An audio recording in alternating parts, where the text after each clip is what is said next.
Claritas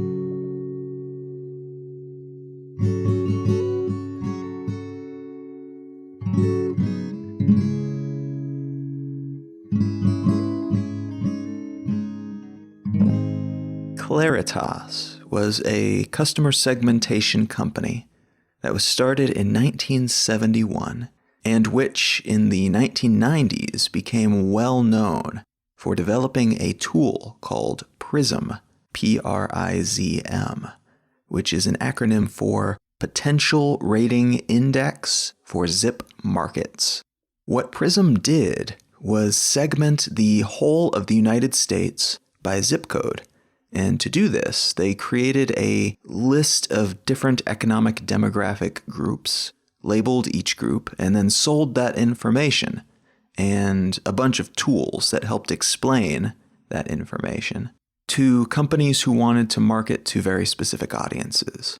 Claritas was bought by the Nielsen Group of Nielsen Ratings fame in 2009, and while tucked into the larger Nielsen infrastructure, Claritas became known as Customer Activation, with a capital C and capital A.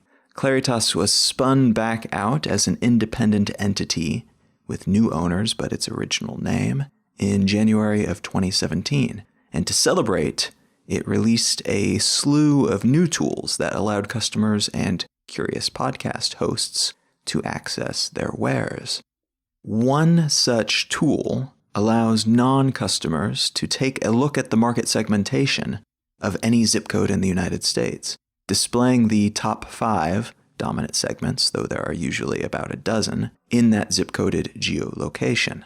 I tried this tool out for my current zip code, and I will link to that tool in the show notes as well, and found that my area is apparently filled with tool belt traditionalists, Generation Web, Metrograds, struggling singles, and new melting pot people. These easy-to-remember labels are standard with the PRIZM system, and alongside each title is a quick one-sentence description of that group. There are 66 different segments in all, and these 66 segments are further sorted into 14 social groups, and those groups are displayed on a chart that has income on the x-axis and living density scales from urban to town and country on the y-axis. Now, looking deeper at the data that is available to me as a non-premium user, I find that the people who are categorized under the Tool Belt Traditionalists label, which apparently for 2017 has been renamed the Blue Chip Blues group, are apparently the most dominant segmentation in my neighborhood, and they have a median income of just over $61,000 a year. They probably own a Buick and eat at Bob Evans' restaurant. They shop at Chico's. They follow the PGA and the LPGA tours. They cruise on Royal Caribbean. They have an average household technology level relative to other households in terms of sophistication. And they own a very small amount, if any, of income-producing assets. They also tend to have empty nests. They like to fix stuff around the house themselves with their own power tools and paint, and they enjoy the benefits of AARP. Their social group is number 7, inner suburbs, and their life stage group is number 10, cautious couples. And this, again, is just the information that Claritas gives away for free. For all 66 segments, plus their social groups and their life stage groups, and God knows how many other sub-groups, they provide snapshots of who these people are, what their preferences tend to be, where they shop, what media they consume, what they buy, how they vote. It's all there. This information is updated every year, and paying members of the service receive far more data, down to immensely specific levels. A snippet from their marketing materials says, quote, "The PRIZM segments are based on socioeconomic data such as income, race, occupation, education, and household composition. Other lifestyle attributes are also considered, including where the audience vacations, what they drive, and their favorite brands." End quote. If you have ever wondered why your neighborhood got an Old Navy instead of a Banana Republic, the lower cost and higher cost versions of the Gap brand, respectively, this is part of how those decisions get made. Some companies have their own internal demographics segmentation departments, but some pay for PRIZM Premium or similar services from other companies, which tells them who lives where, tells them all about who those people are and their spending habits, and tells them exactly how to sell to those people optimally. If you are anything like me, knowing that this kind of information is available and so easily accessible is both impressive and a little disconcerting. It's interesting that we can crunch data in this way and derive so many assumptions, some of which must be right at least some of the time, otherwise this service would be unlikely to still be around and profitable, and considered to be such a yardstick of quality within the marketing realm. But at the same time, no one likes to be put in a box, much less labeled based on our consumer behaviors. I'm not sure which of these labels they would put me in. I prefer to think that I am unlabelable, but I'm guessing that's what most people think. But I'm also guessing it would be a bit offensive no matter which one they slapped on my data. How comfortable would I be knowing that someone is trying to sell to me, thinking that I am a member of number 58, the backcountry folks category? Or how about number 60, the park bench seniors? Or number 18, kids and cul-de-sacs? Even if many of the attributes are accurate, does being segmented in this way ever feel good? To be categorized by things that are immensely unimportant to you, with the important things unidentified or considered less important for the purposes of selling you things. And also, how much does it suck not to be in the money and brains category? How much does it suck not to be a number 6, the winner's circle? How much does it suck not to be a member of the S2 social economic stratum, which contains segments like number 8, the executive suites, number 15, pools and patios, and number 19, home sweet home? The uncomfortable truth of the matter is that we are all economically excavated in this way. We're taken apart and we're put back together, and our data is sold and resold. It is shuffled and crunched, and at the end of the day, these people, or at least the algorithms that they use, are often able to predict things about us that we might not even know about ourselves. Our preferences and propensities that we haven't noticed or acknowledged personally. Our pressure points and our sweet spots that might be manipulated to sell us things. This is a natural progression in a lot of ways of the economic system in which we live, and it can in many ways be seen as a good thing, as it helps the right products serving the right needs reach the right people and in the right way. And that is the whole point of capitalism from one point of view. But for me at least, that doesn't really negate the cringe factor of the language used on some of these sites, advertising some of these services. If you ever wanted to know what it is you are giving up when you provide information about yourself, your address, your phone number, anything that allows companies to know who you are beyond the bare basics that are provided strictly as part of a money for goods transaction, this is it. This is where that information goes. And for better or for worse, these are the systems that are helping a lot of the biggest corporations in the world determine who we are, what we want, and how best to provide those things to us. What I want to talk about today is another facet of marketing, one that in many ways is more socially acceptable and less cringeworthy than market segmentation, but which is no less critical to the selling of things and the building of brands than something like PRIZM. Today, I want to talk about the rise of social influence and how that influence is being bought and sold.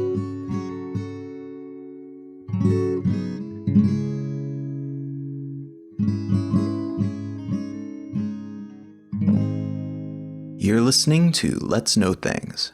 I'm Colin Wright. So some of you already know this, some of you may not, but my full-time gig is actually as an author. I write books for a living. And I have a new book that is coming out very soon, May 1st. It may already be out, depending on when you're listening to this podcast episode. But the book is titled Becoming Who We Need to Be. If you enjoy this podcast, you will very likely enjoy this book. It covers a lot of the same topics, in some cases at greater length, in some cases in different ways. The book is about how we can adjust the way we look at the world and how we act and what we know and how we use information in order to become better versions of ourselves, but at the same time to then expand that way of thinking up to the societal level and become who we need to be to face the challenges that we already face and that we will increasingly face in the future. If you want to check this book out, you can pre-order it if it's not yet available. If you are listening to this before May 1st, 2017, at Amazon and Google and Kobo and all the usual suspects, that helps quite a bit in climbing up the rankings on release day because all those pre-order sales are aggregated and it helps me get in a more favorable position with the algorithms. So if we're thinking strategically, a pre-order, if you plan on getting the book anyway, would be very much appreciated. But I do hope you enjoy that book if you check it out, regardless of when you do so, and regardless of the mechanism through which you do check it out. The book will be available in ebook and paperback and audiobook, and it's worth noting that I have dozens of other books that I've written on various topics, both nonfiction and fiction as well, which you can check out at colin.io, find at your local bookstore, on Amazon, your local library. Thank you very much for your support, whatever shape it might take.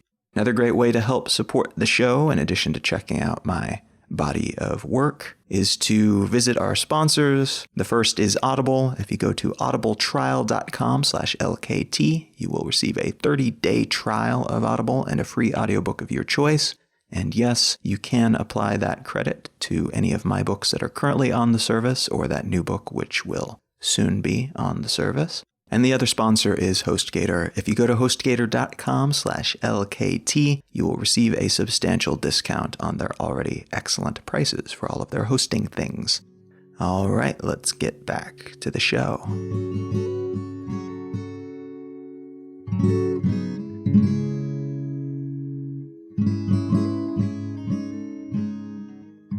Rookie Magazine is an online publication that has an almost zine-like format in that it publishes writing and art and journalism from a wide array of authors and artists, and a new issue is produced each month with a few pieces of work published on the site each day. The month's content is tied together by a common theme.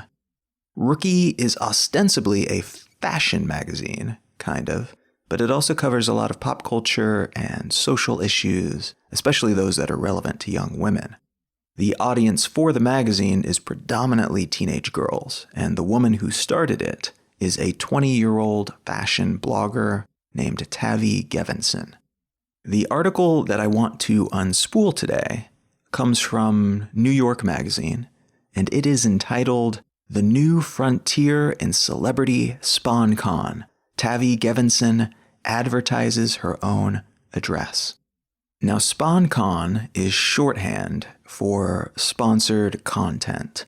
And this article is about sponsored content and particularly a recent series of Instagram posts by Tavi Gevinson, the founder of Rookie Magazine, in which she posted images related to moving into a new apartment in New York, along with the address of her building.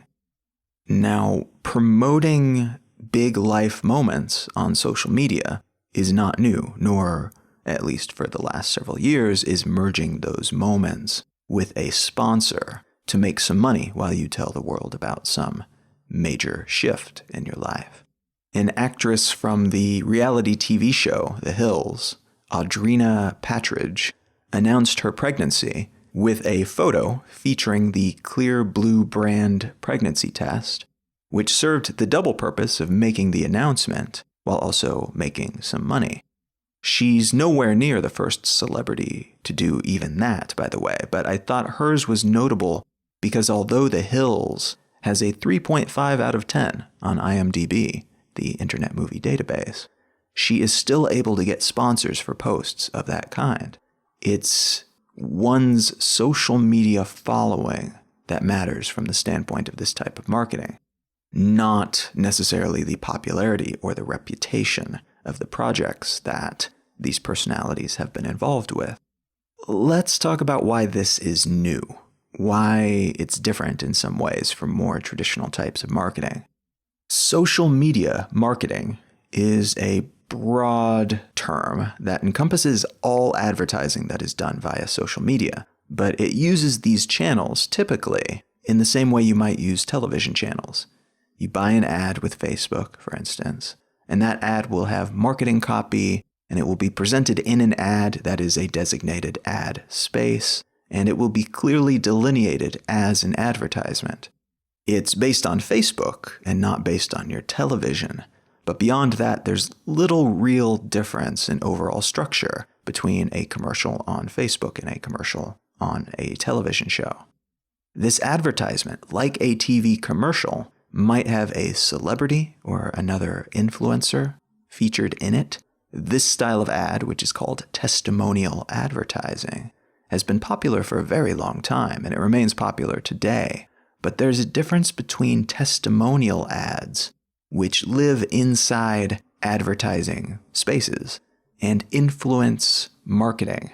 And part of that difference is that influence marketing messages live elsewhere. They do not live in designated advertising spaces, but rather in the actual content between the ads, the content that the ads are typically interrupting. This is in some ways related to what is called product placement, a tactic that's used in TV shows and movies sometimes.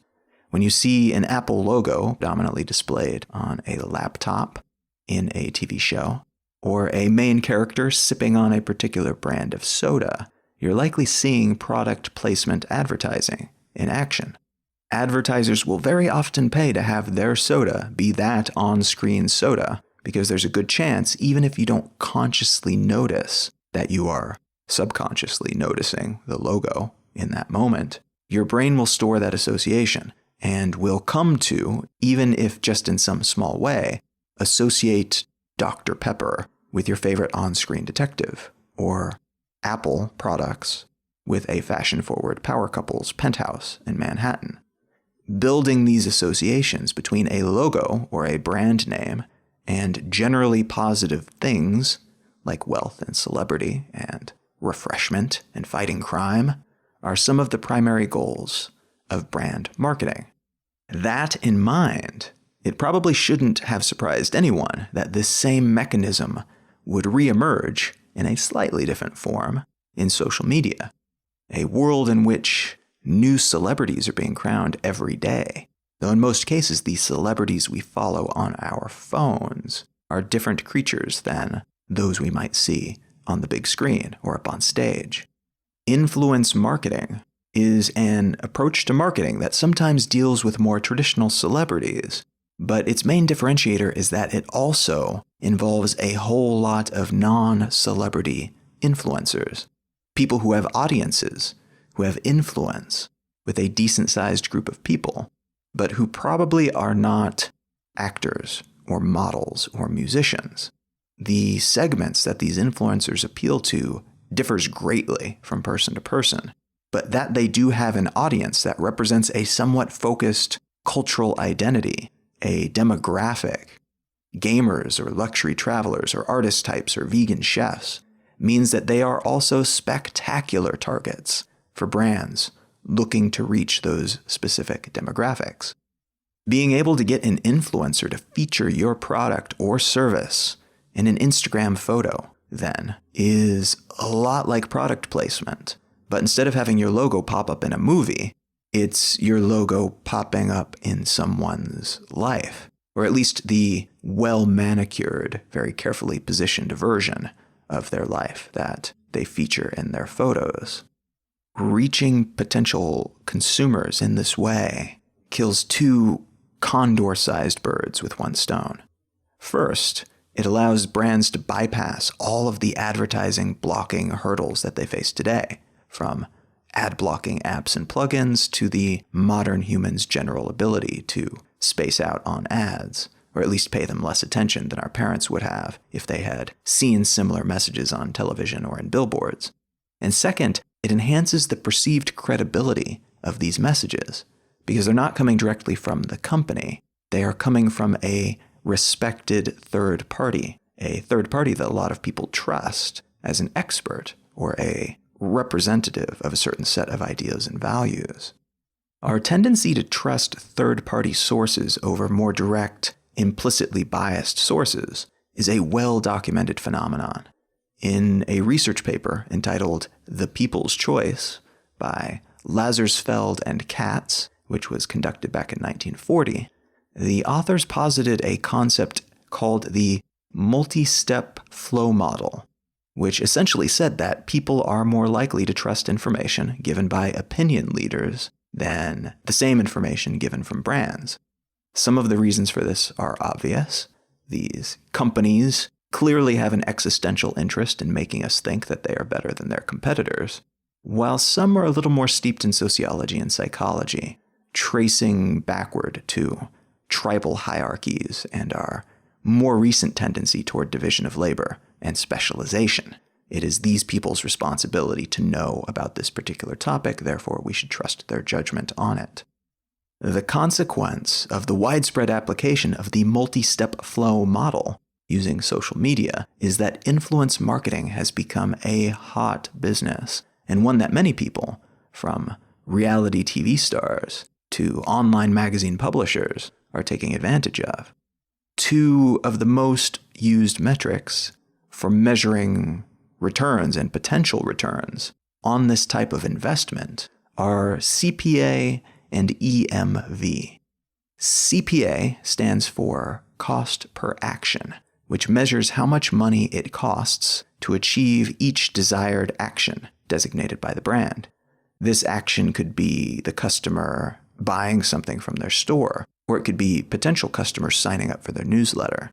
What you do is set a goal and then figure out how much money you spend to achieve that goal a single time. One purchase, one sign up to the newsletter, etc. A lower CPA, then, means you have found a marketing mechanism that leads to more of this desired action for less money. EMV stands for Earned Media Value, which compares the cost of influence marketing activities against the cost of comparable traditional media efforts.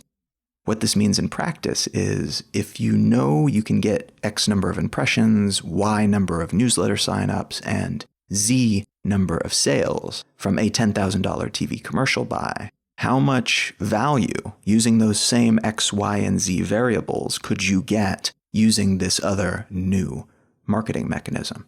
And this takes a bit of math to figure out, but you essentially break the cost of these different activities down to a per action cost, say 15 cents for each new newsletter subscriber, and see how much that same action costs to achieve via another means of marketing, like, say, influence marketing. If these actions cost substantially less per impression or subscription or sale, you may find that while $10,000 of TV ads gets you $10,000 of value, since that is the yardstick that you are using, that is the base level that you are setting, that same $10,000 might get you $50,000 of value if you spend it on Instagram influencer outreach instead. This system of measurement is more useful for comparing two types of marketing, especially if you are familiar with one and not with the other, because you do need that base level, that yardstick measurement to set first. But it also seems to be the measurement system that today, at least, most often and most clearly shows the value of influence marketing over comparable offerings. Influence marketing companies, those who do outreach to influencers and connect them with brands who want to pay them to promote their products and services, spend a great deal of time identifying influencers in a given category, marketing to those influencers directly, which then sometimes leads to free promotion, but it also opens them up to the idea of working with a particular brand. And they also spend a lot of time actually negotiating the deals between those brands and those influencers, and then measuring the outcome of those deals using the aforementioned CPA and EMV metrics. Now, I should say that a whole lot of the information that is currently available on this topic is produced by the people doing influence marketing work. So although there's a lot of seemingly reliable numbers out there, it is important to take them with a SUV-sized grain of salt. I'm not saying that they're not reliable, but we also don't have as much third-party research by reliable groups done on this particular type of marketing as for many other aspects of the marketing world. So be careful and be aware that at some point we could find out that this space is in some way overinflated. I don't think that it is, or at least not a whole lot, but you never know. So that caveat in place, numerous articles have been published recently about how Bachelor stars, the TV show The Bachelor, post-show will cash in by promoting things like hair products and teeth whiteners and weight loss teas. And those weight loss teas, by the way, are a scam. I will link to some articles about that in the show notes, but it's one of the many, many BS products that have been using influence marketing to great effect in a very short period of time over the last few years. Caitlin Bristow, the Bachelorette of The Bachelorette TV show in 2015, said this about the opportunities that came her way after the show was finished in an interview for New York Magazine. Quote, "Overnight, you have this huge following. So all these brands are like, here, do you want to work with us? So you get offers to do the flat tummy tea and the teeth whitening and all that. For somebody who has worked a regular job before, you're like, oh my gosh, you're going to pay me to do that? Glorious." End quote. That same article goes on to say that reality TV stars can make between $1,500 and $7,000 for posting a single photo with the right captions and hashtags, the price heavily dependent on their follower count. I know a few different people who have been on reality TV shows, and this is an increasingly common component of the business strategy behind their decisions to be on the shows in the first place.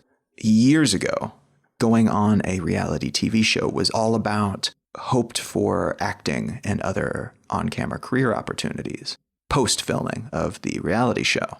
Now it's maybe some of that, but it's also a whole lot about the promotional opportunities, very much including the social media promotional opportunity money. And as I understand it, this has existed essentially since reality TV show got started. The Jersey Shore stars reportedly made $25,000 per appearance just to show up at Sweet 16 parties and clubs, and as much as double that to attend corporate events. Cashing in on becoming well-known is a concept as old as capitalism, but attaching monetary value to non-celebrity influence and to super niche types of influence, the kind that is only recognized by very niche audiences, that's relatively new. It's something that's only been feasible, at least on scale, recently, due to the evolution of consumer technologies, very much including social networks and the mobile internet, and the ability that brands now have to reach these increasingly granular segments of the population with messages that are very specifically aimed at them. Swinging back around to the main article, Tavi Gevinson, editor of Rookie Magazine, has partnered with Two Trees, the company that owns the building she is moving into, and she's partnered with them to do influencer marketing. From that New York Magazine article, quote, "The rep would not comment on the exact terms of the deal, but he said that Gevinson is living in the building full-time, paying rent, and also being compensated by Two Trees. Quote, we are partnering with a few creative influencers who are great fits for our residential buildings, he said in a statement. In a rental market crowded with perfectly staged model apartments, we wanted to show what it's really like to live in a Two Trees building. Double end quote. And here's something from that same article that I think is particularly interesting. Quote, the rep also revealed that, as part of her partnership deal, Gevinson will host private events for her fellow tenants at 300 Ashland. Quote, our influencers will continue to create the same great content while enjoying their new homes and neighborhoods, and will be hosting special experiences open to our residents. We think it's an exciting addition to our marketing efforts and a terrific amenity for tenants." End quote. Part of what's remarkable about this specific instance of influence marketing is that here we have a well-known person, a 20-year-old woman who's become known for her business, for her politics, and for her collective of famous friends, who has not only revealed her address on social media for the whole world to see, but has also committed to making her presence and her person, her lifestyle, available as an amenity to people who move into the same building as her. That's the implication, at least. To be in this building is to have some of that fame, some of that prestige rub off on you. It's to be part of Tavi's crew. If you think about it, this is kind of a natural evolution of what's already happening all day, every day, hundreds of thousands of times a day, across all social media platforms. It's unusual to post one's address on social media, but is that more intimate than posting your pregnancy via a sponsored post? In some ways, yes, but in some ways, no. It's a different intimacy subspecies, but it has the same general marketing biology. I have some small amount of personal experience with the field of influence marketing. I have a halfway decent number of social media followers, and I've worked with a few companies directly and a few others through studios that served as intermediaries to publish the sponsored posts to Twitter or Facebook or Instagram. And in most cases, this has involved some kind of free product or trip, along with a few $100. A couple of times it was a few $1,000s, but more typically, at the level I'm at anyway, this is more of a grocery money transaction than a rent money kind of thing. Now that might be different if I had taken more of the opportunities that have come my way over the years. I've agreed to maybe 1 out of every 50 opportunities for various reasons, ranging from my not liking the companies involved to my not being able to say that I actually enjoy and use the product or service in question. Scruples of this kind, I have found, are terrible for one's influence marketing income potential. And by insisting on only working with brands that align with my beliefs and preferences, and on top of that, only working with those that don't try to tell me what to say about the product or service, I have substantially reduced my opportunities in this regard. And a whole lot of this choice was personal. I would not be at all comfortable selling my attention and time on social media in exchange for some kind of payoff from the apartment complex that I lived in. That would not suit my lifestyle. For other people, that might not be the case, but making decisions in this type of space is the same as making decisions about what type of commercial you go on. I would also not be comfortable doing advertisements for ExxonMobil or some other fossil fuel company, but that would not be the case for everyone.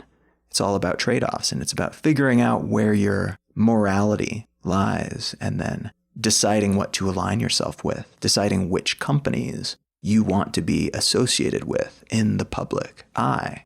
And that's what these companies that do the sponsoring are paying for in a lot of ways. They're paying for your reach, for your audience, certainly, but they are also paying to be associated with you, with your prestige, with the respect, or in some cases, infamy, that you have in the public eye. They are hoping to be associated with your life, with all the other things that you are associated with, including your morality, whatever that morality happens to be, and including the other brands that are also associated with you.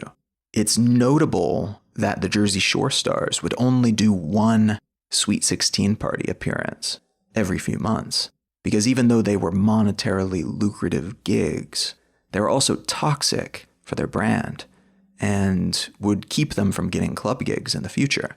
The clubs didn't want to pay big bucks to have someone who was spending their time at teenager parties attend their events. Likewise, someone who promotes ExxonMobil on their Instagram page might not be as appealing to some other brands as before, in addition to potentially alienating their followers if that association is not a good fit with who they thought this person they were following was, what beliefs and associations they believed this person held. That said, This evolution of how we communicate value, how we promote and advertise to each other, is on parallel tracks with how we interact and communicate in general.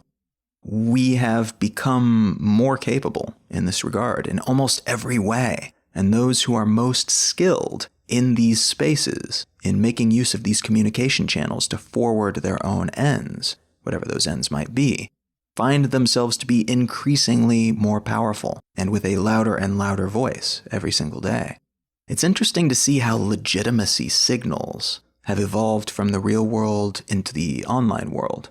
What once manifested as people offering advice to each other, mimicking the social signals of the most influential mother of the village, or the most respected hunter in the tribe, now manifests as bloggers and social media enthusiasts promoting products on their channels without being paid in order to appear influential. Data has shown that this, not being paid while still promoting products thing, is particularly evident on networks with younger audiences like YouTube and Snapchat, as the denizens of these networks are more likely to associate brand promotion with influence, not recognizing that the latter leads to the former, not the other way around. The rebuilding of what were formerly real-life public social spaces in the online world has led to more diverse groups in terms of geography, but also more filtered, refined groups in terms of interest. You are more likely to chat with someone who lives in another hemisphere today than ever before, but you are also more likely to be able to find a group of people who are obsessed with the exact same My Little Pony as you. These new delineations also have pros and cons. We are less likely to know our next-door neighbors, but more likely to know people who share our passions. That this shift in how we congregate and build relationships has emerged alongside the increased and increasing push toward expanded reach for businesses of all scales. Even the independent jewelry maker today has an international reach, is no mistake. These communication channels are an integral part of modern capitalism, for better and for worse. Again, this provides us with more options than ever, but it also means we are more prone to siloing. Influencers can sometimes help us break away from this, but in other cases they merely serve to reinforce the walls around our interest-based demographics.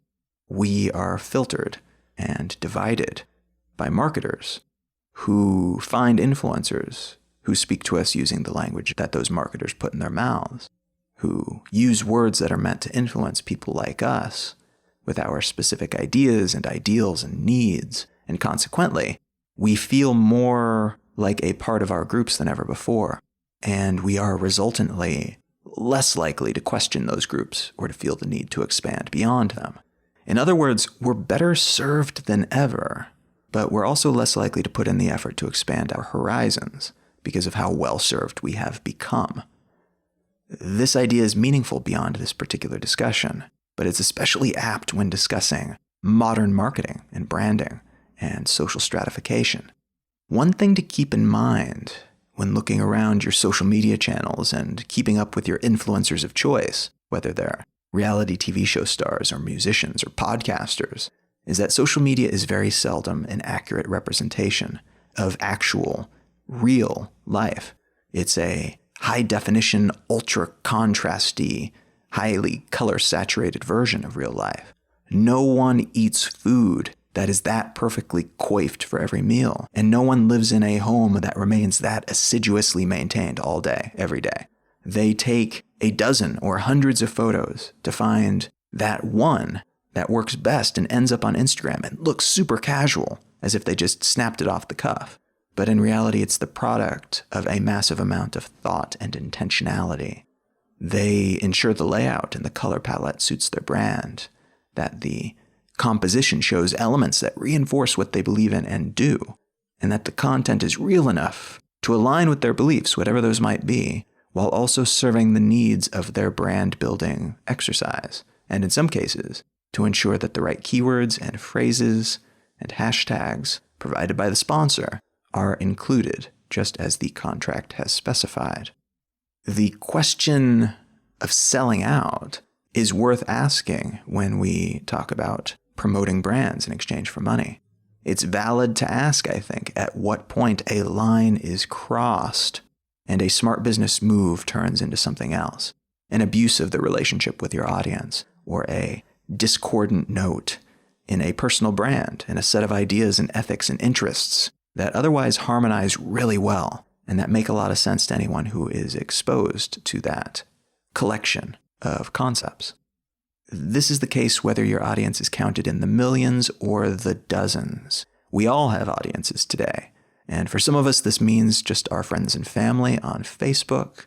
And for others, this means country-sized swaths of strangers who only see very select portions of our lives, but who follow along as we do what we do, capturing our experiences as snapshots and sharing them as short-form videos. For some people's sense of personal morality, bringing any money at all into this process is illegitimate. It is selling out, as that money could sway their choices and their decisions and what they choose to promote and how they choose to live, what they choose to show, whether that product is an actual product or whether it's a person or whether it's an ideology.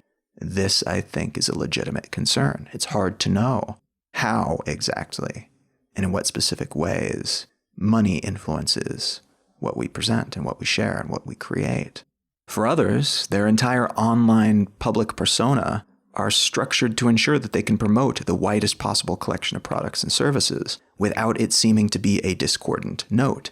The beauty and wellness industries are prime influence marketing targets, in part because of the vast sums of money that are spent on products in these industries, but also because these categories are so broad that it's a relatively simple thing to find 1,000 health bloggers to promote a natural skincare product, or a collection of popular fitness gurus to talk about scammy weight loss teas.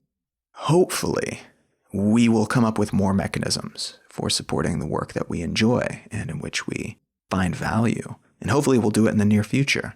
There are a lot of opportunities and options in this space, and a lot of things that are still embryonic right now, but which will hopefully grow into something that is intuitive and usable and sustainable for everyone involved. Maybe this will mean microtransactions. Maybe it'll be something more fundamental than that that's baked into our phones or our browsers, or maybe it'll be something that's more an extension of a product or service that already exists, something like Patreon or something like PayPal. I would love for any of these things to happen. I still, personally, hope to further close the gap between me and my audience, though for the time being, periodic sponsorships, sometimes of the influencer marketing variety, and sometimes of the more traditional sponsorship variety, like on this podcast, are still required if I want to continue to do this kind of work and to pay the bills as well. I feel fortunate to have the option at all, frankly, as a lot of people don't. Even though their work might be great and deserving of attention, they might not have the audience to have that same number of options, which is a really weird metric to measure a lot of these things by, to measure the quality of something by the number of followers somebody has. But unfortunately, that is a symptom of the imperfect creator funding platforms that we currently have available. More options in this regard, and especially more direct mechanisms of contribution, will allow, I think, a lot more work to get done, particularly work that falls outside the mainstream niches that marketers currently target. In the meantime, though, an awareness of how these mechanisms operate and what they even are to begin with allows us to be more savvy when it comes to distinguishing messages from marketing messages and understanding how best to communicate to our audiences, no matter how big those audiences might be, and no matter where our comfort levels might be in terms of what we share, what we don't share, and how we present ourselves and our ideas to the world.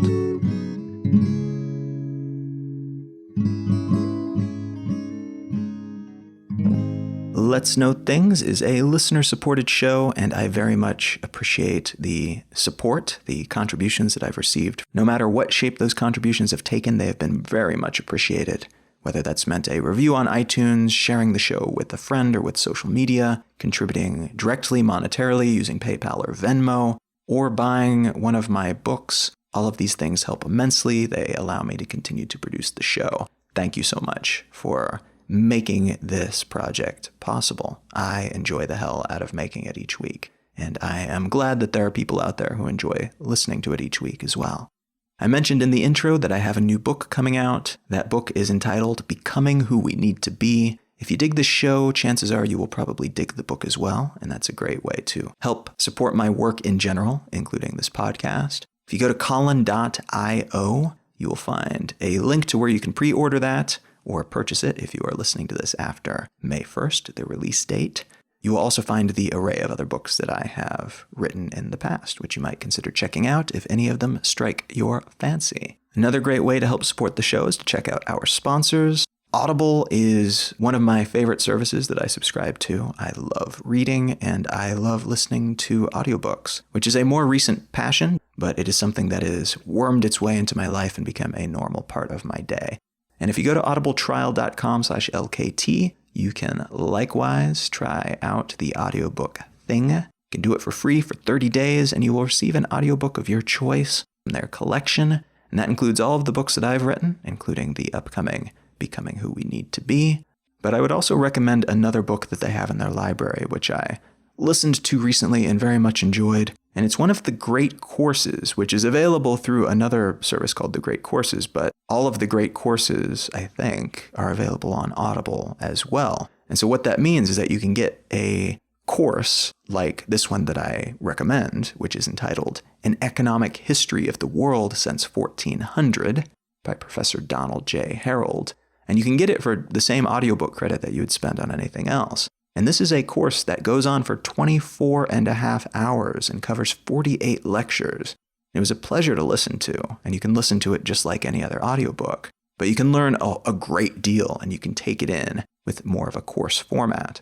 And so if you're looking for something interesting to check out, An Economic History of the World Since 1400 is a great option. It will take up a great deal of your time to listen to it, but it is worth listening to for certain. It fills in a lot of the gaps during those 600 years or so between then and now. It talks about how economics influence and have influenced different historically significant moments like the plagues and the Age of Discovery and the Industrial Revolution. And it talks about how economics influence technologies and the development of technologies as well.